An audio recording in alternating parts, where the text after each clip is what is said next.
Hi guys, welcome. I'm Jim Redmond and I am pleased to announce the first video of a series of lessons specifically designed for the absolute beginning drummers.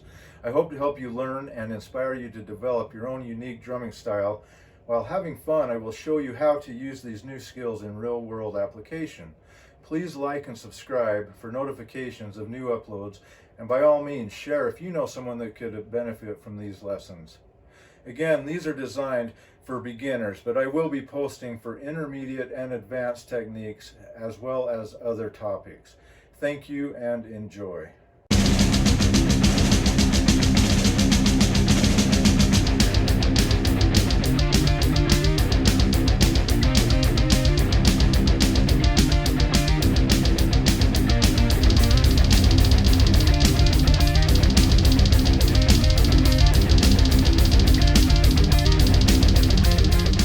Maybe there's an old drum set collecting dust out there in the corner of your garage, or maybe you're thinking about asking for one for your birthday, or maybe you're like me when I was 8 years old and woke up Christmas morning to my first drum set. It was a great Christmas. Anyway, I would like to give you some tips on setting up your first set. There are a few tips I can give you to make things a little easier. Just some general information on how to use your snare, your hi-hats, your kick drum pedals, whatnot, stuff like that. And eventually we'll get into learning your first basic drum beats. I'd like to give you a general overview of a few different kinds of foot pedals. This is a general percussion pedal, a GP pedal. It is a double, got the double chain. These will run you anywhere from 100 for a single pedal to about 200 for a double pedal. Next, you got a Pearl Eliminator pedal in the back. They're anywhere from 250 for a single to 350 for a double. I recently upgraded to the Pearl Eliminator Demon Drive, which these ones will run you anywhere from $600 to $800 depending on single pedal or double pedal. They do have a chain drive. This one's got the direct drive for really quick response. I have actually fell in love with that pedal. It's a very nice one. I'd like to show you a little bit about the drum kits. This one here is a Yamaha Stage Custom. I've had that for many years. It's been a great kit, and you can get an entry-level kit like that for anywhere from $600 to $800. The DW kit over here, they're going to run you anywhere from $2,000 on up to $10,000 depending on what you get. They're kind of the industry standard, the higher end that most of the professional musicians are looking for. But starting out, obviously this is a great practice kit, the Yamahas. Keep in mind, a $600 kit, you're going to end up spending probably at least double that by the time you add your pedals, your stands, your cymbals. A lot of times I end up having more tied up in cymbals and hardware than I do the actual kits. I will get into a little more detail on that in further videos. So the first thing we want to address is your throne height and position. First of all, I want to be sitting with my knees just slightly bent. You don't want to be sitting too high to where you're standing on your pedals, and you don't want to sit too low. I mean, there is a comfort zone. Everybody will find their own zone, but typically this is where you want to be. The other big thing is to make sure you have room around you when you spin. You're not hitting stuff, you're unobstructed.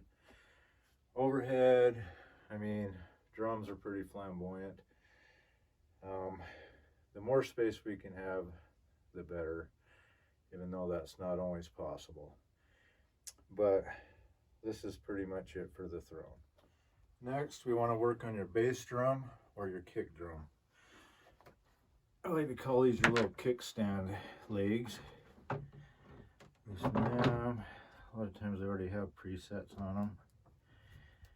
Put those out.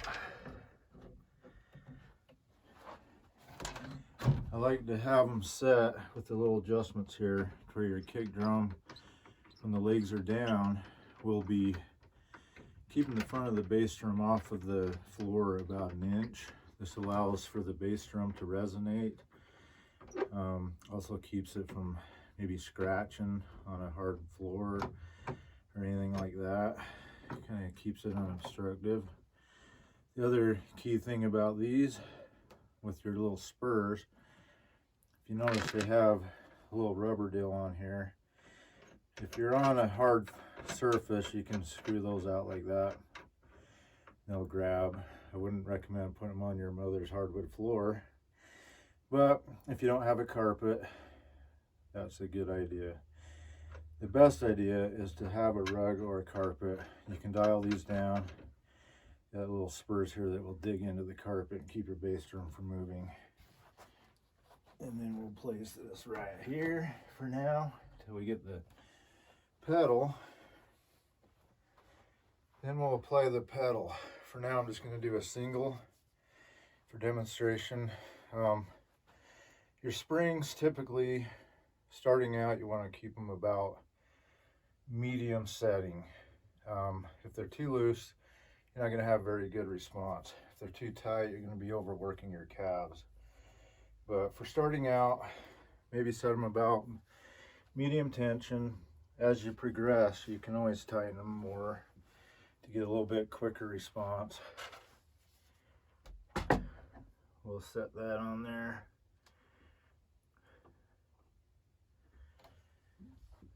I will go into more detail about pedal settings, beater settings, different things like that on some future episodes. The beaters themselves, I guess I should show them. The beaters, these are like a felt type. They have nylon beaters. You can also get wood beaters. There's a lot of different kinds of beaters. You can adjust the length of the beater here. Most pedals have multiple different settings for spring tensions, different settings for how close they are to the bass drum, how far away. Those are things you'll just experiment with. You find what's ever comfortable for you. Again, this is all about your own comfort, trying to be as comfortable as possible while you're playing. So now we're on to the next critical piece, which is your snare drum. Snare drum is unique in a lot of ways. It's the only drum that's got your snare wires on the bottom. You've got a release here on the side. You can turn it on or off. It'll sound more like a tom. You can apply the snares, gives it that marching drum sound. Your bottom heads are always way thinner on your snares and your toms. You'll never want to hit them with a drumstick because they'll rip pretty easy. Your top heads are usually a 2-ply, so they're made to withstand the beating a little bit better. Anyway, you want it to where it's not hitting your top of your bass drum.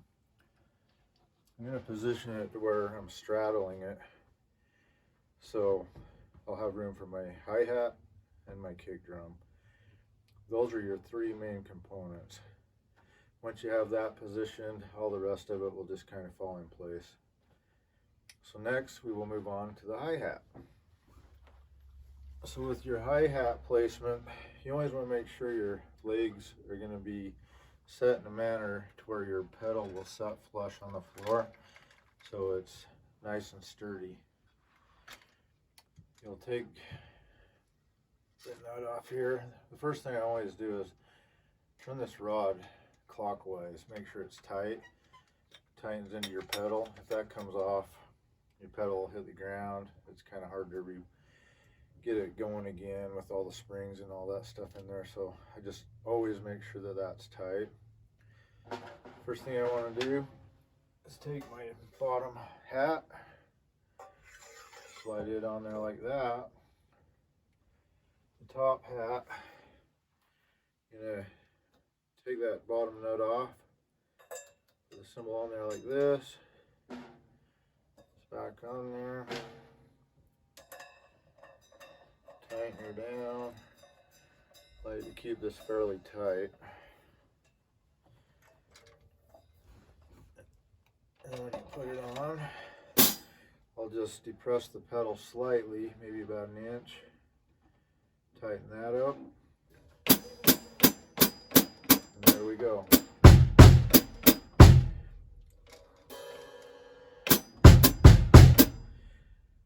Next, we will move on to the tom-toms, or rack toms. So while most drum sets will come with a tom mount on the bass drum, some of your higher end kits will have them independent. It just allows for the bass drum to resonate a little more, get a little bit deeper tone. So with these, I like to keep your toms where they're pretty much flush with each other, so you're not hitting any rims or anything as you're coming around. Keep everything in a nice flow, and